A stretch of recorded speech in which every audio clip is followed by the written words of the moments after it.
Alrighty, we're going to go over a very high-level overview of land nav.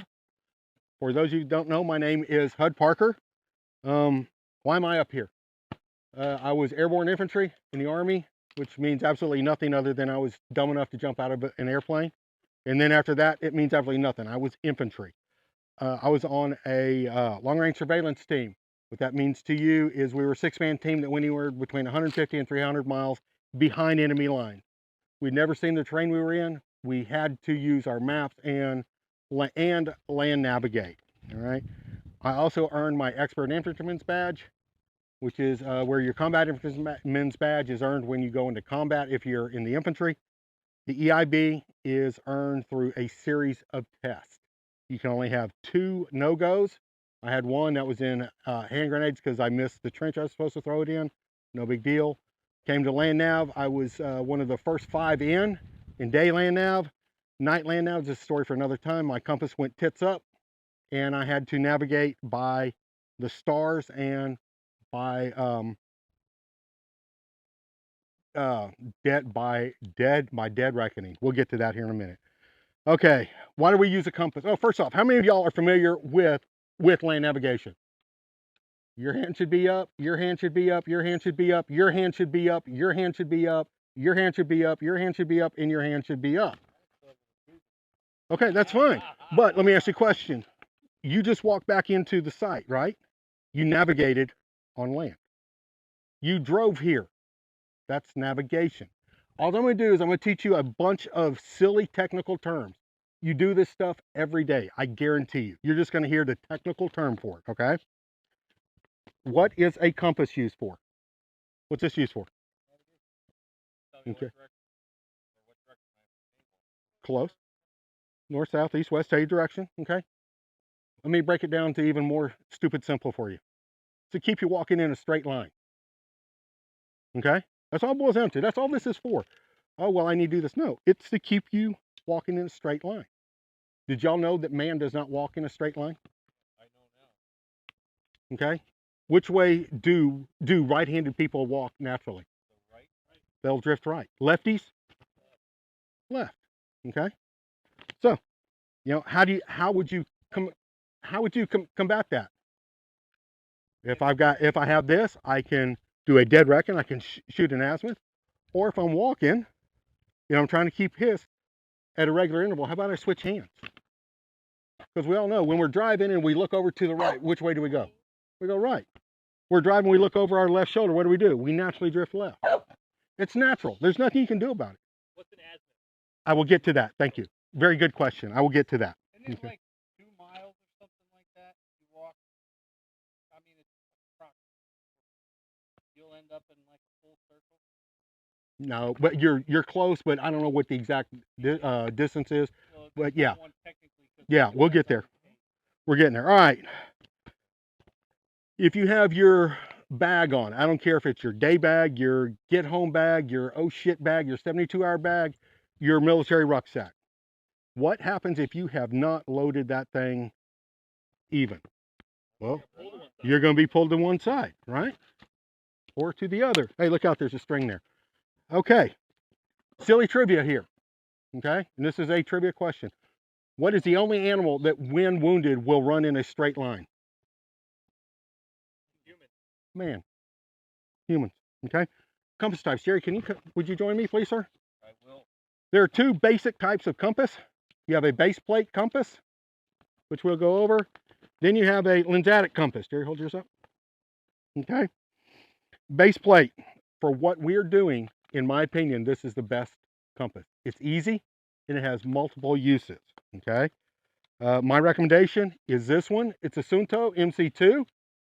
And the MC2 is only good in the northern hemisphere. The MC2G is good on both the northern and southern hemisphere. Okay? You get into all this kind of wacky science, I don't understand it, but trust me, it does. Believe it or not, this MC2 does have a NSN number, so it is used by the military.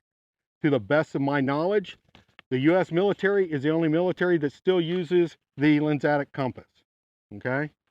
It is difficult to use. Okay? Now this was a cover. Yeah, no, it's not. Okay. And on top of that, most of those are they're great for artillery and mortars, which are nothing more than artillery as well, because it's in degrees and they're 360 degrees in a circle, right? How many mils are there in a circle? I'm going to cheat. I'm going to look. 6,283. I'm not going in mils. I'm going in degrees, okay? Now, we're going to go to the parts of the compass, which I gave y'all a printout.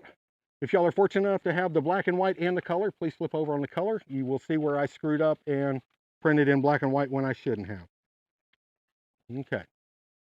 First part you're going to have is your needle. Jerry, point to your needle. The red needle. The red arrow. I got a green one. Okay, yours is green? Yeah. Okay, then point to the green. Okay, the needle. It's also known as the dog or Fred. I will get to that momentarily. But remember, the needle is the dog or Fred.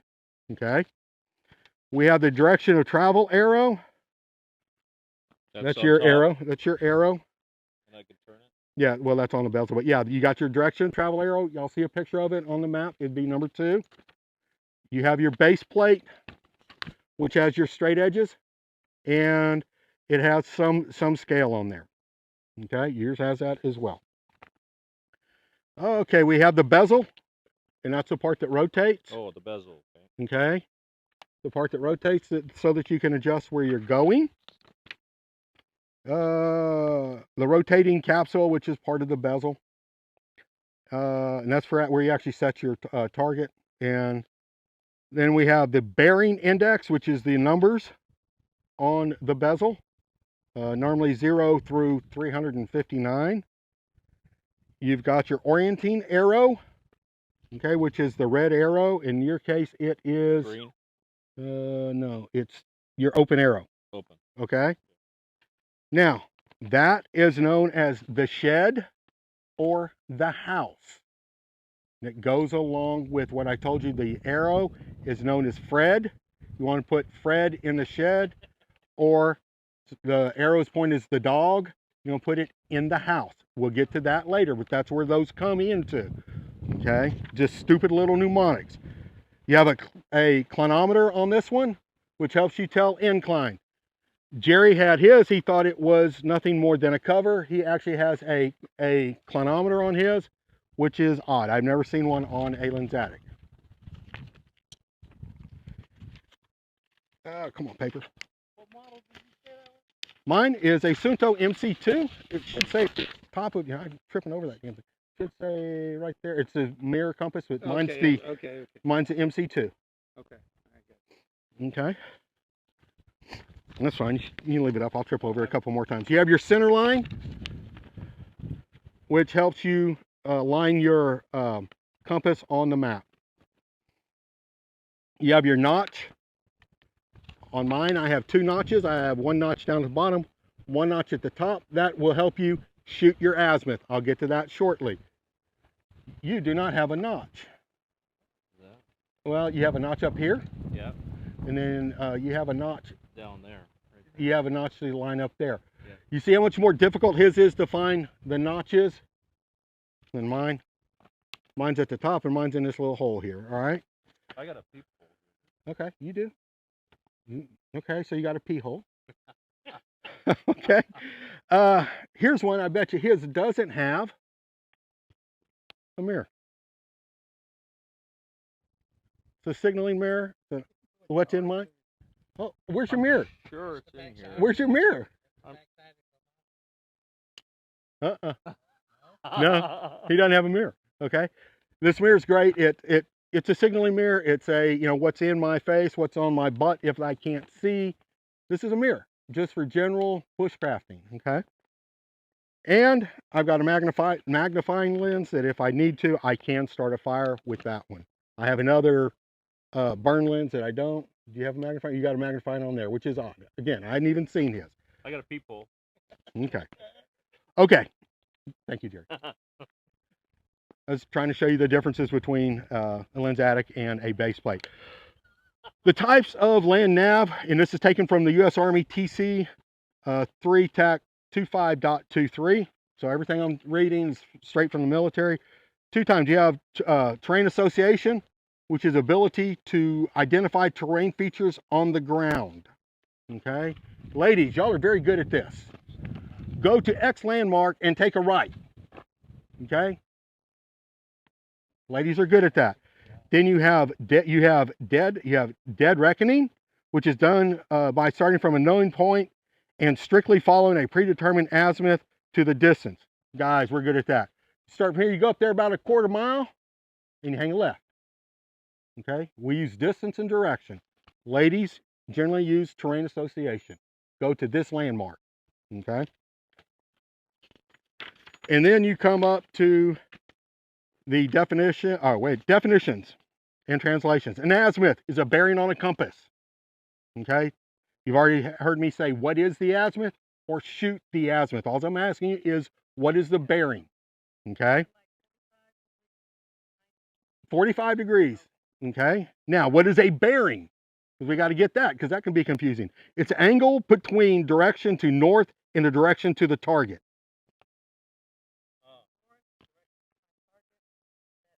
That's your bearing.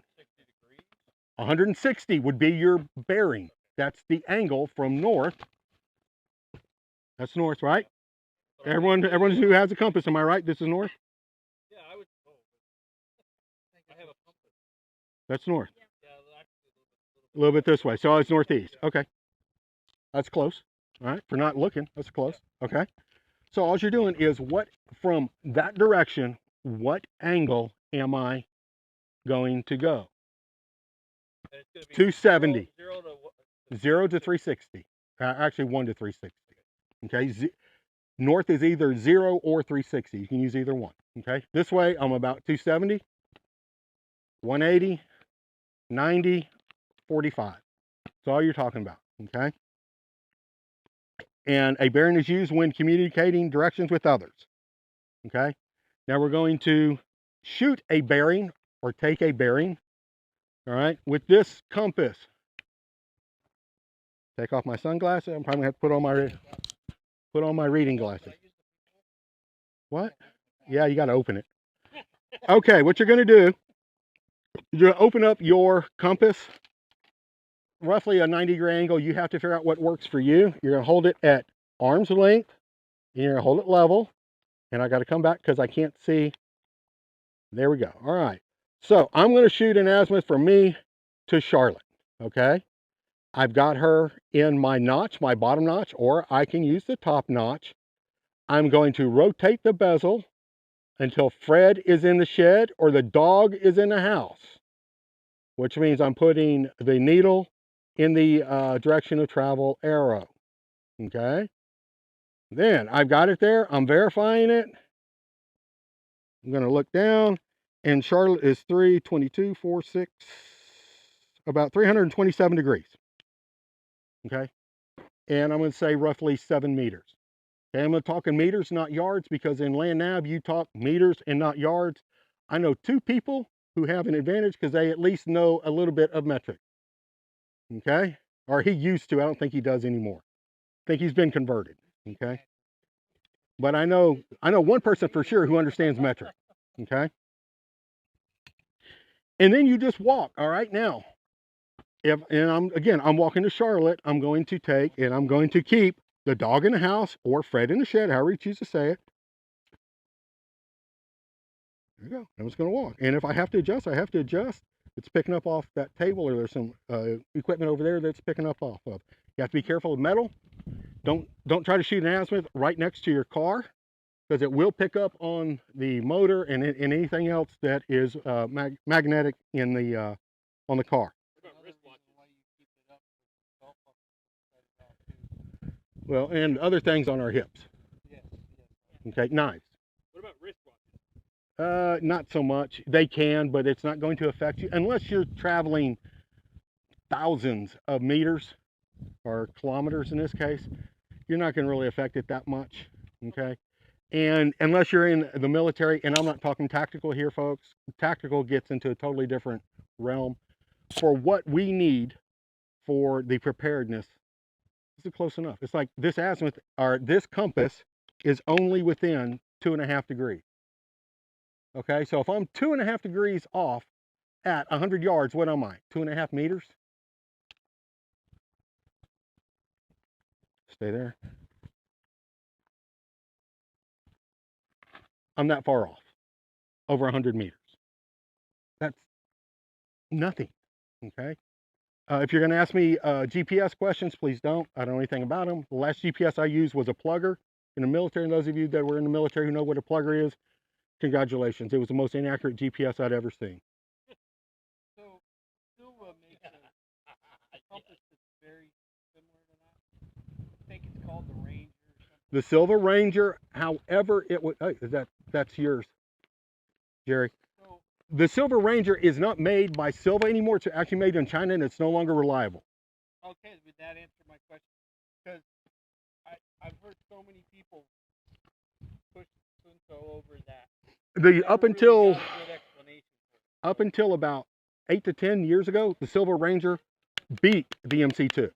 It was the best. It was the preferred. But they decided to move production. So if I've got an old one, should I keep it? Yes. Yes. If you got an old one, keep it, as long as it's still accurate. But they moved production to China, and their productivity and the accuracy went to crap. Okay, that answered my question. And I'm not knocking Silva because that was a business decision they made. Yeah, You know. yeah. So Sunto is the way to go. The majority of your European militaries use this exact compass. Okay. Yeah, the U.S. military is the only one that still uses the Kaminga. U.S. military is the only one. All right. We've gone through that. All right. General azimuth, which is what most of us are going to do when we're using this, and I'm reading straight out of the manual. So selects the linear terrain features when maintaining map orientation and general azimuth. He guides the guides on the terrain features. So what we're going to say is we're still going to use Charlotte, okay? And we know she's 327 degrees, so that's good, all right? But if I lose track, what I'm going to do, instead of going a straight 327, I'm going to walk towards the table, a terrain feature, okay? I'm going to terrain associate, and then I'm going to know that she's a little bit off to the left, and I'm going to walk generally towards her. That's what most of us are going to do. We're not going to go all crazy, and we're going to do azimuth hopping and all that kind of stuff. You know, I'm going to shoot to Charlotte, and I'm using Charlotte because there's a tree behind you, Charlotte. So I'm going to walk to that tree and then put my back to it and then shoot another, what did we determine, 327 degrees. And then I find that and hop and everything else, okay? What I'm probably going to do in this case is I'm going to walk there and then I'm going to shoot again, but I'm going to, and this is getting a little bit more advanced, I'm going to use handrails. So I'm going to box myself in on the left and the right. If I get to this, I've gone too far left. If I get to this, I've gone too far right. And if I get to that way back there, I've gone too far. Okay. So we are there. Okay. I have two things hanging off of my compass. All right. One of them is a declination key. We'll get into that when we get into actual map reading. For this, it's really irrelevant. The other thing I have are pace beads. All right. Also known as ranger beads. Okay. How many of you know what your pace count is? What's your pace count? What's your pace count, Jade? Johnny, what's yours? 75. Jerry, what's yours? What's your pace count? It is 61. 60. You said 60. 61. Okay, he's 61. I say mine is 63. Or 65 rather. It fluctuates between 63 when I was a young man in the military. I can still hit it on occasion, and 67. Depends upon what I have on my back, what I'm doing, what the terrain is. Okay. I will get there. I'm getting there. Yeah. Okay. You're gonna know what You're gonna find your pace today. You're gonna find your pace count today. All right. But these are how you know how far you've gone. Let's say, for instance, Charlotte is 300 meters from me. Again, 327 degrees. Hi, Mom. How you doing? So what I'm going to do is I'm going to count my pace. I'm at 100 meters. I'm going to slide one bead down. Okay. Then I'm going to go, once this cow dog gets by me, that is a long little doggy. That's a cow dog. So once I go my other 100 meters, I'm going to slide another bead down. Once I go another 100 meters, oh, look, I'm 300 meters. Charlotte's in front of me. Imagine that, okay? Now, once you get up to 900 meters, there are 9 beads on the lower section. Once you go your next 100, you move 1 from the top. And then you take these, move them back up to the top. You move 1 from the top down. That tells me I've gone 1 kilometer. This is a 5-kilometer pace speed set. That's what most of them are. Well, Hud, what happens if you need to go 50 kilometers? Good question. I got my buddy Jerry, he and I are both humping wherever we're humping. Jerry, I have hit 5K. Jerry takes his, there's 5K. There's 10K, 15, 20, etc. And now I'm set. Okay. What's another way you can do it?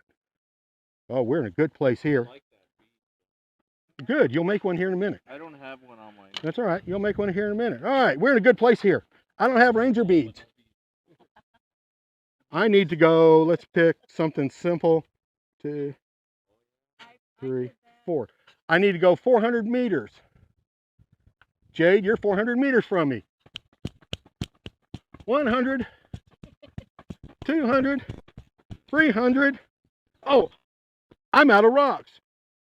Surprise, look who's in front of me. All right. You don't have to make this any more difficult than it is. And it's not difficult. It's just a perishable skill. Okay.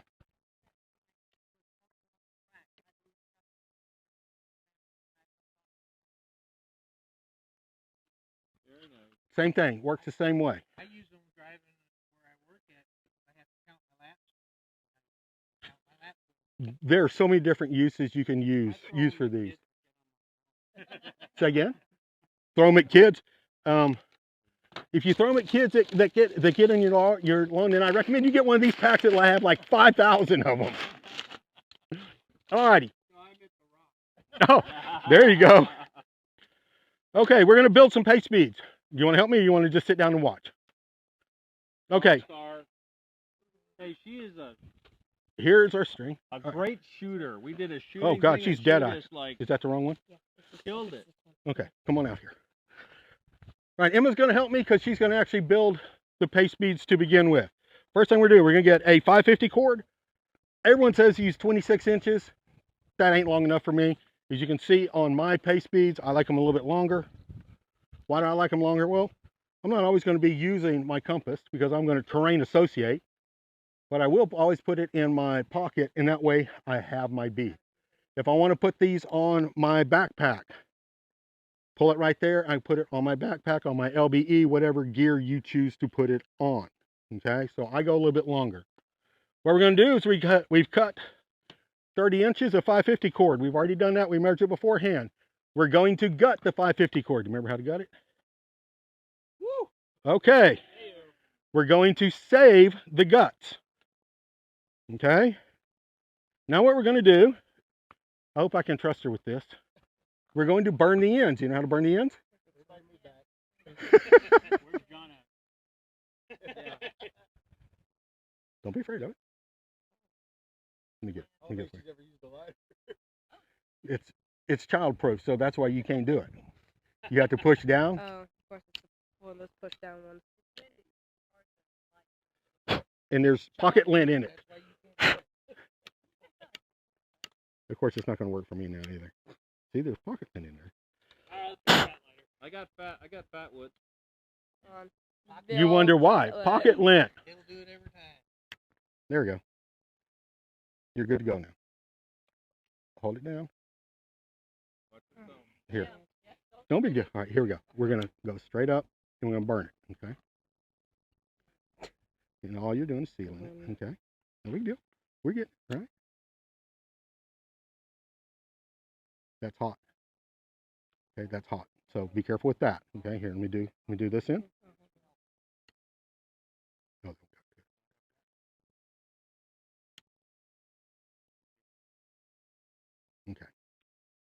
Let that cool off a second. All right, now that we've burnt the ends, we're going to find the middle. How are we finding the middle? Put the two ends together. Okay, there you go. Make sure they're even. We're going to find the middle, okay? Now, we're going to tie an overhand knot. You know what an overhand knot is? No. All right, we're going to tie. I'll teach you this in school. No, we're going to tie an overhand knot in a bottom. Just a regular knot. Of course it is. It's a regular knot. It's just a fancy term. Remember I told you it's a fancy term. Okay? So we have our knot down there, right? Where the two ends were. All right? Now we're going to take a piece of our gut. You get it. And there we go. Because they were burnt together. We're going to take the gut. We're going to run it in through the bottom, the middle. Even them up. Uh-huh. Now we're going to take 4 beads and put it on the gut. One of them or two? Both of them. There. Take your time. You're nervous just because you're in front of people. Take your time. How do you think I feel? I'm the one giving the presentation. There you go. You got it. That's 1. That's 2. That's 3. Actually, this is the bottom. We need 9. That's 4. I only need 1 or 2 because that's as far as I'm going. Any further, I'll eat the 5. You're halfway there. We got to put 9 of them on there.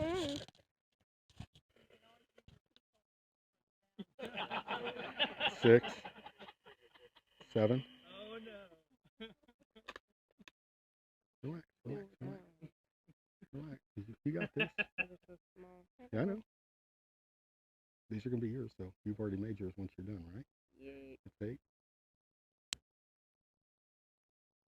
How many is that? I think that's 8. No, 3. Yes, she's putting the bead through both ends of the gut. I've never tried it. I don't know. Can you melt the end of the gut so it's just one piece?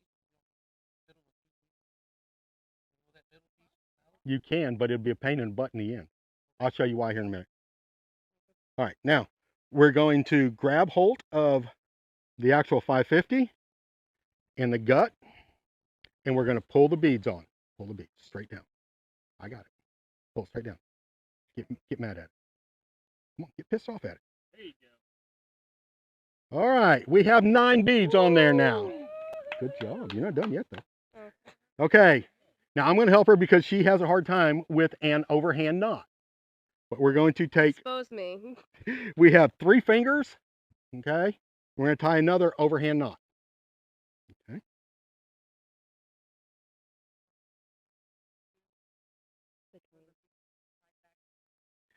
3 fingers, so yeah.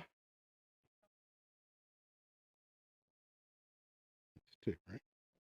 I'm going to go 2.5. Yeah. 2.5 work? That work for you? That works for me. Okay. Now we have our gut again that we put over here. Do the same thing all over again. Only this time you're only going to put 4. So what's your cow dog's name? This one? That's your cow dog, right? Get along, little doggy? This is Coco. Coco? She's This obviously is my girlfriend. she's obviously a daddy's girl. My daughter's dog, but it's my girlfriend. That's what they. She just loves me.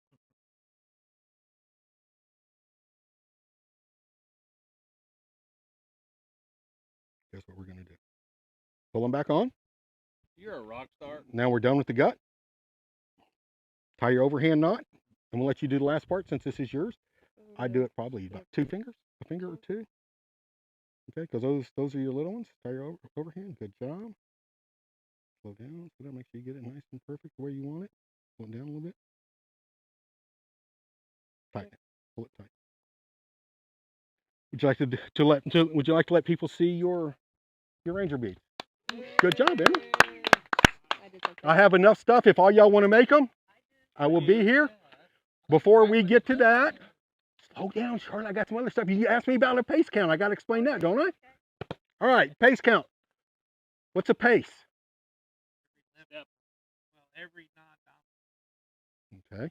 How about a pace is 2 steps? What y'all call a step? That's a pace. Okay. Or a step is a half of a pace. Now, how do you get your pace count? Okay, we have a 100-yard course out there, or 100-meter course already out there. It is the bright yellow Mason line. Okay. But what we're going to do, the key word here is consistency. Right? Consistency, consistency, consistency. Okay. People will tell me I do it wrong all day long. I don't give a damn. I will nail 100 meters down to the millimeter every time because I'm consistent. Okay. Doesn't matter which foot you choose to count on. That's the foot you count on all the time. I count on my left foot. I'm left-handed. That's just the way I do it. Okay. And because I was in the Army, guess which foot I lead with walking? My left foot. 1. No, HUD, that's a half. I don't care. I'm being consistent. 2, 3, 4. Okay?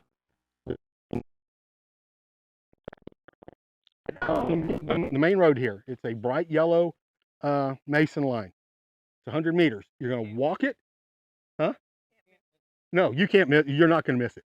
You're going to walk it. Then when you get to the end, you're going to turn around and you're going to keep on counting.